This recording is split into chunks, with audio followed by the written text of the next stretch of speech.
Hello everyone, welcome to Be Educator online YouTube channel. Myself Vikas Chaudhary, your chemistry educator. तो एक और daily dose of chemistry का episode लेके मैं आया हूँ।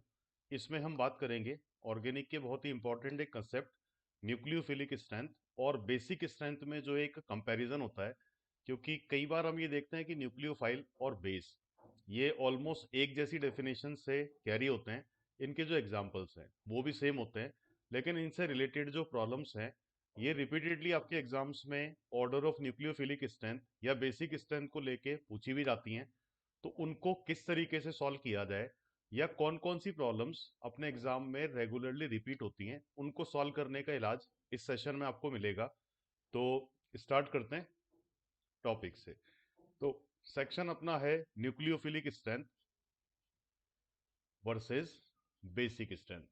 अभी देखिए कि अगर इस सेक्शन में आगे हमको बढ़ना हो तो पहले तो इनको एक बार एक डेफिनेशन देते हैं कि बेस किसको हम बोलते हैं और किसको हम बोलते हैं न्यूक्लियोफाइल। तो न्यूक्लियोफाइल का डेफिनेशन ये होता है, वो इलेक्ट्रॉन रिच स्पीशीज जिन पे इलेक्ट्रॉन डेंसिटी ज्यादा हो। इलेक्ट्रॉन डेंसिटी ज्यादा है तो रिएक्शन में जाके ये इलेक्ट्रॉन डोनर का रोल प्ले करेंगे। दैट मीन्स की विच कैन डोनेट इलेक्ट्रॉन, या उस जगह अटैक ये करेंगे जहां पे इलेक्ट्रॉन डेंसिटी कम हो। तो अल्टीमेटली न्यूक्लियोफाइल वो है जो इलेक्ट्रोफाइल को इलेक्ट्रॉन डोनेट करेगा रिएक्शन में जाके। नेगेटिव चार्ज एक न्यूक्लियोफाइल हो सकता है, इलेक्ट्रॉन डेंसिटी हाई है, या फिर उन मॉलिक्यूल्स पे जिनमें पाई इलेक्ट्रॉन डेंसिटी ज्यादा हो। जैसे लोन पेयर वाले मॉलिक्यूल हो गए, nitrogen containing, oxygen containing, sulphur containing. और जो पाई बॉन्ड वाले अनसेचुरेटेड हाइड्रोकार्बन्स हैं like alkene alkene and alkyne या बेंजीन, तो पाई इलेक्ट्रॉन डेंसिटी हाई होने की वजह से उनको भी हम कंसीडर करते हैं एज ए न्यूक्लियोफाइल। अब देखो कि अगर मैं बेस को डिफाइन करूं तो बेस नॉर्मली वो है जो एसिड के साथ न्यूट्रलाइजेशन शो करेगा। बेस के भी कई तरह के डेफिनेशंस होते हैं। जैसे मैं आरएनएस डेफिनेशन की बात करूं तो एक्वस सॉल्यूशन में जाके हाइड्रोक्साइड आयन OH माइनस को जो रिलीज कर रहा है वो एक बेस है। अगर कॉन्जुगेट एसिड बेस कंसेप्ट की बात करें तो जो प्रोटॉन एक्सेप्टर रहेगा वो एक बेस होगा। और अगर मैं इलेक्ट्रॉनिक कंसेप्ट में लुईस बेस को डिफाइन करूं तो ये भी वो होते हैं जो इलेक्ट्रॉन रिच होते हैं, जो इलेक्ट्रॉन डोनेट करने की टेंडेंसी शो करते हैं। That will be named as Lewis base. तो अगर इलेक्ट्रॉन डेंसिटी हाई वाले एक तरफ न्यूक्लियोफाइल हैं, तो यही इलेक्ट्रॉन डेंसिटी हाई वाले कंपाउंड्स कहीं ना कहीं बेस का भी रोल प्ले करते हैं। तो न्यूक्लियोफाइल क्या है, बेस क्या है, स्ट्रॉन्गर और वीक सेगमेंट को कैसे कंपेयर किया जाता है, that is all about today session. तो देखते हैं अब कंपैरिजन के लिए सबसे पहले यहाँ पे किसको एक डेफिनेशन अपन देते हैं बेसिक स्ट्रेंथ को। तो बेस का सिंपल सा एग्जांपल मैंने ले लिया, एक हाइड्रोक्साइड, इसको मान लिया हमने BOH। अब देखो कि एक्वस सॉल्यूशन में लेके जाऊंगा तो ये डिसोसिएटिव के प्रोवाइड करेगा B+ और साथ में अपने को कौन सा आयन मिलना चाहिए, OH-। तो after dissociation it can provide OH-, इस वजह से मैं कह रहा हूं इसको ये बेस है। एसिड हो या बेस हो, इनका डिसोसिएशन होता है एक रिवर्सिबल रिएक्शन। रिवर्सिबल है तो यहाँ पे इक्विलिब्रियम स्टैब्लिश होगा।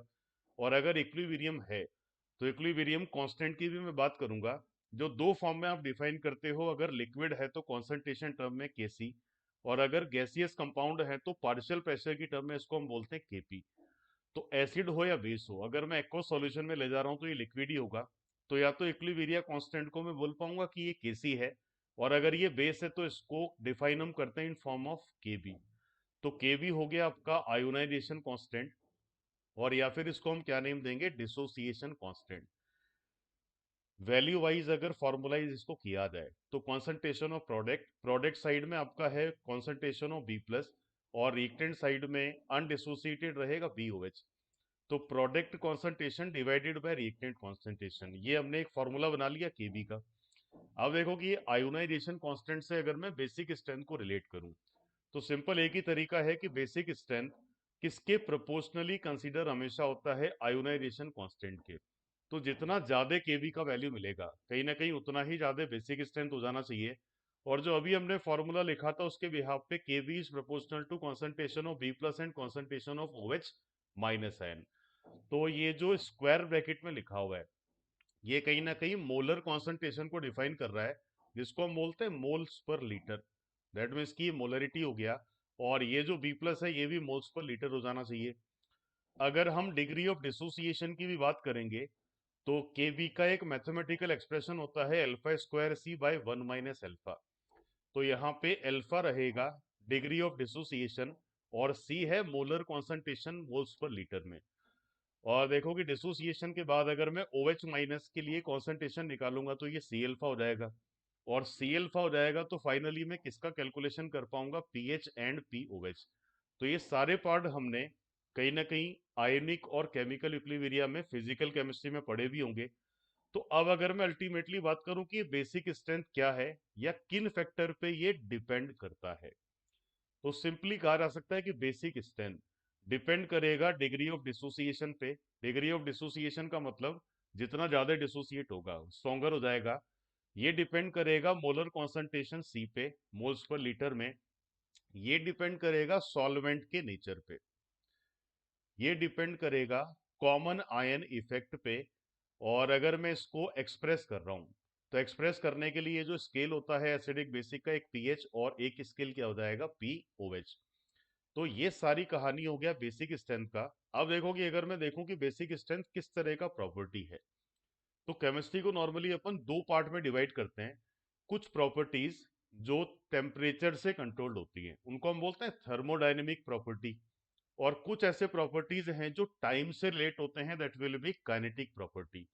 तो अगर मैं बेसिक स्ट्रेंथ की बात करूं कि ये थर्मोडायनेमिक प्रॉपर्टी है या काइनेटिक प्रॉपर्टी है, तो हम ये कह सकते हैं कि जब मैं बेसिक स्ट्रेंथ को फाइंड करता हूं तो किसकी कैलकुलेशन की जाती है, केबी की। और केबी है concentration of B plus and concentration of OH minus से रिलेटेड। तो ये कॉन्सेंट्रेशन होता है मोल्स पर लीटर। तो जब मैंने कैलकुलेशन करना स्टार्ट किया तो पूरे केबी तक सॉल्व करने में, पीएच और POH तक सॉल्व करने में अल्फा काम आ गया, मोलर कॉन्सेंट्रेशन काम आ गई, सॉल्वेंट का रोल हो गया, कॉमन आयन इफेक्ट भी हो गया। लेकिन पूरे केबी के कैलकुलेशन में मुझे क्या चीज नजर नहीं आती है, पर सेकेंड या पर मिनट। तो इसका मतलब यहाँ पे जब आप बेसिक स्ट्रेंथ कैलकुलेट करोगे तो इसमें टाइम बैरियर नाम का कोई फैक्टर नहीं होगा। और अगर टाइम बैरियर नहीं है तो ये काइनेटिकली कंट्रोल्ड भी नहीं होगा। और अगर काइनेटिकली कंट्रोल्ड नहीं हो रहा है तो ये डिपेंड करेगा थर्मल स्टेबिलिटी ऑफ आयंस पे। तो दैट मीन्स की basic strength is all about thermodynamically controlled property, depends on thermal stability of ion molar concentration. और थर्मोडायनेमिकली कंट्रोल प्रॉपर्टी को शॉर्टली अपन क्या लिखते हैं, TCP। तो बेसिक स्ट्रेंथ को हमने डिफाइन कर लिया, जो टाइम से इंडिपेंडेंट है, थर्मोडायनेमिकली कंट्रोल्ड है, जिसको अपन शॉर्टली क्या बोलेंगे, TCP। अब देखो कि इस पूरी कंसेप्ट को एक दूसरे पॉइंट से अगर मैं रिलेट करूं, दैट मीन्स कि अब यहाँ पे मैं किसको डिफाइन करने जा रहा हूँ, न्यूक्लियोफिलिक स्ट्रेंथ। किन फैक्टर पे ये डिपेंड करता है, तो सिंपली हम ये बोलते हैं कि इलेक्ट्रो न्यूक्लियोफाइल वो हैं जिन पे इलेक्ट्रॉन डेंसिटी हाई होती है, या तो नेगेटिव चार्ज की फॉर्म में या लोन पेयर की फॉर्म में। और न्यूक्लियोफाइल वो हैं जो रिएक्शन में जाके इलेक्ट्रोफाइल पे अटैक करेंगे या फिर इलेक्ट्रोफाइल को इलेक्ट्रॉन डोनेट करेंगे। अब देखो कि इसके डिपेंडेंसी फैक्टर या इसका नेचर अगर मैं देखूं तो ये बेसिक स्ट्रेंथ से कितना अलग है हमें यहां मालूम चलेगा। हमने दो न्यूक्लियोफाइल लिए, एक न्यूक्लियोफाइल नंबर 1 और एक न्यूक्लियोफाइल यहाँ पे हमने कौन सा ले लिया, नंबर 2। अब देखो कि अगर मैं इनको न्यूक्लियोफाइल बोल पा रहा हूँ तो इलेक्ट्रॉन डेंसिटी इन पे हाई होगा। ये रिएक्शन में जब जाएंगे तो ये अटैक करेंगे इलेक्ट्रोफाइल पे। तो वन ने भी अटैक किया और सेकंड न्यूक्लियोफाइल ने भी अटैक किया। अब अगर मैं ऐसा मानूं कि न्यूक्लियोफाइल नंबर 1 ने अटैक करने में कितना टाइम लगाया, 5 सेकंड, और न्यूक्लियोफाइल 2 जो अटैक करने में कितने सेकंड का टाइम ले रहा है, 10 सेकंड। तो एक ने अटैक कर दिया 5 सेकंड में, दूसरे ने अटैक कर दिया 10 सेकंड में। तो हम ये बोलेंगे कि जल्दी अटैक कर रहा है। और जल्दी का मतलब है कि ये अगर इलेक्ट्रोफाइल पे जल्दी अप्रोच कर रहा है तो क्या ये स्ट्रॉन्गर न्यूक्लियोफाइल हो गया। और अगर ये लेट अटैक कर पा रहा है तो मैं इसको स्ट्रॉन्गर की जगह कौन सा न्यूक्लियोफाइल बोलूंगा, वीक। तो इसका मतलब जब मैंने न्यूक्लियोफिलिसिटी को कंपेयर करने की सोची तो यहाँ पे सबसे पहले ये जो कंपैरिजन है स्ट्रॉन्गर और वीक का, मैंने ये किसके बिहाफ पे कर दिया, टाइम के बिहाफ पे। तो सिंपली मैं कह सकता हूं कि जब आप न्यूक्लियोफिलिक स्ट्रेंथ की बात करोगे तो टाइम हमेशा वर्कआउट करेगा, जल्दी अटैक कर रहा है तो आपका स्ट्रॉन्गर न्यूक्लियोफाइल हो गया, और अगर लेट अटैक कर रहा है तो ये क्या हो गया, वीक। तो दैट मीन्स कि this property is all about dependent on time factor. और जो प्रॉपर्टीज टाइम पे फैक्टर पे डिपेंड करती हैं उनको हम कह सकते हैं काइनेटिकली कंट्रोल्ड इनको होना चाहिए। और काइनेटिकली कंट्रोल्ड प्रॉपर्टी को अपन क्या लिख देते हैं, केसीपी। तो सबसे बड़ा एक डिफरेंस अपने सामने आया कि बेसिक स्ट्रेंथ थर्मोडायनेमिकली कंट्रोल्ड है, तो न्यूक्लियोफिलिसिटी किससे कंट्रोल्ड है, टाइम से। तो बेसिक स्ट्रेंथ हो गया टीसीपी और न्यूक्लियोफिलिक स्ट्रेंथ हो गया केसीपी। और अगर ये टाइम से है तो न्यूक्लियोफिलिक स्ट्रेंथ को आप एक्सप्रेस करते हो रेट से, और या फिर हम रेट कांस्टेंट भी लिख देते हैं के। तो अल्टीमेटली जब भी हम न्यूक्लियोफिलिक स्ट्रेंथ की बात करेंगे तो अपन कौन से फैक्टर की बात करेंगे, टाइम की। तो डिफरेंस जो दोनों प्रॉपर्टीज में है ये क्लियर है अपने को।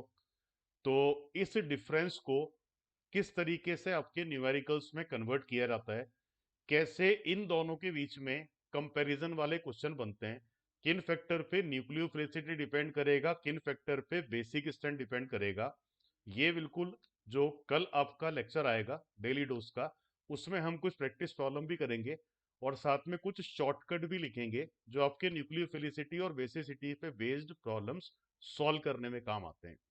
तो आज का जो डेली डोज है वो ये है अपना। कल दोबारा मिलते हैं। तो मैं रिपीट कर देता हूँ डेली डोज का यूटिलिटी क्या है, क्योंकि मेरे खुद के भी बहुत सारे स्टूडेंट्स हैं, इवन अपने इंडिया में बहुत सारे स्टूडेंट्स हैं जो अपने आईआईटी और मेडिकल की तैयारी को प्रॉपरली अभी हैंडल नहीं कर पा रहे हैं, क्योंकि अपने पास रिसोर्स कम है। ऑफलाइन इंस्टीट्यूट्स अभी उतने रेगुलेटेड मैनर में खुले नहीं है, लेकिन एग्जाम का डेट आईआईटी का तो आ गया, मेडिकल का भी आएगा। तो उन सब चीजों को लेके मेरा भी एक एज ए टीचर फर्ज बनता है कि मैं अपने स्टूडेंट्स को कुछ इस तरह का टाइम निकाल के कुछ यूटिलिटी पॉइंट दे पाऊँ। तो पर्पस यही है कि अपने स्टूडेंट्स को तैयारी में एक बूस्ट कैसे दिया जाए। तो इस चैनल को लाइक करो, सब्सक्राइब करो। कमेंट बॉक्स में अगर कोई स्पेसिफिक टॉपिक्स हैं तो आप उनको लिख के मुझे दे सकते हो। तो जितने भी स्टूडेंट्स हैं वो मैक्सिमम इसको शेयर करो ताकि हर नीडी स्टूडेंट के पास ये सब वीडियोस पहुंच पाए। तो अभी के लिए all the best. Next video में मिलते हैं जहां पे अपन बात करेंगे problem based on nucleophilicity and basic strength. Okay.